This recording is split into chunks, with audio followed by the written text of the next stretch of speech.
एक बात से मैं शुरू करता हूं। बाइबल कहती है इजराइल के खिलाफ एक राजा उठा और इजराइलियों को मारने के लिए गया, और इजराइली जो थे वो परमेश्वर की कौम थी।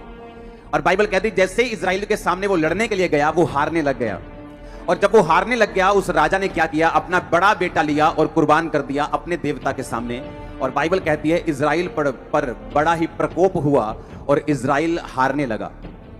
मुझे ये बात कभी समझ नहीं आई कि ऐसा कैसे हो सकता है कि एक शैतानी व्यक्ति शैतान को, क्योंकि जो शैतान था वो इंसान की बलि लेता है और कोई धरती पर इंसान की बलि नहीं लेता, लेकिन जैसे ही उसने इंसान की बलि ली और बाइबल कहती है कि वो इजराइल हारने लगा। क्यों इजराइल हारने लगा? अगर परमेश्वर इजराइल के साथ था तो शैतान का काम सफल कैसे हो सकता है? उसमें परमेश्वर हमें एक सीखने के लिए चीज बोल रहे हैं। आपका वैरी, आपका दुश्मन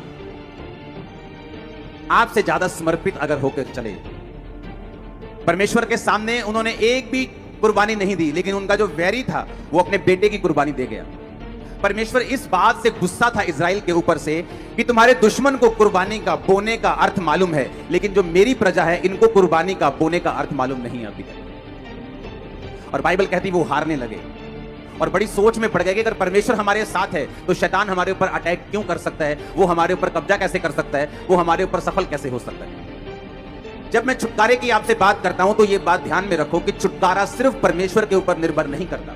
ये 50-50 की गेम है, जहां 50% आपका और 50% परमेश्वर का होगा। इसलिए बाइबल कहती परमेश्वर ने कहा तुम परमेश्वर के यीशु मसीह के सहकर्मी हो। तुम्हें नौकर नहीं बोला गया, उसने कहा तुम प्रभु यीशु मसीह के सहकर्मी हो, तुम उसके साथ मिलकर कार्य करते हो।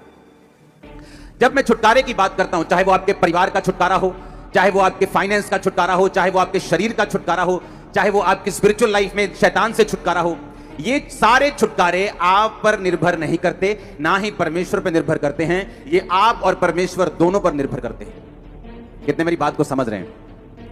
इसलिए जब हम वचन में चलते हैं हमें मालूम होता है कि परमेश्वर आपको छुटकारा देना चाहता है, लेकिन मुझे परमेश्वर के वचन की शिक्षा को लेना होगा, मुझे छुटकारे की शिक्षा को लेना होगा, मुझे परमेश्वर को और शैतान की चीजों को समझना होगा, और उस रीति के साथ वो छुटकारा जो मैं अपने परिवार का चाहता हूं, अपने फाइनेंस का चाहता हूं, अपनी जिंदगी का चाहता हूं, मेरी जिंदगी में एंटर कर सकेगा।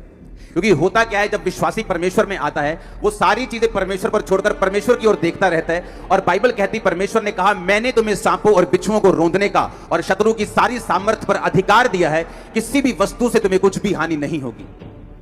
हम परमेश्वर की ओर देख रहे हैं कि वो दुष्ट आत्मा को दूर करेगा, और परमेश्वर हमारी ओर देख रहा है कि तू कब समझेगा कि मैंने जो दुष्ट आत्मा के ऊपर अधिकार दिया है।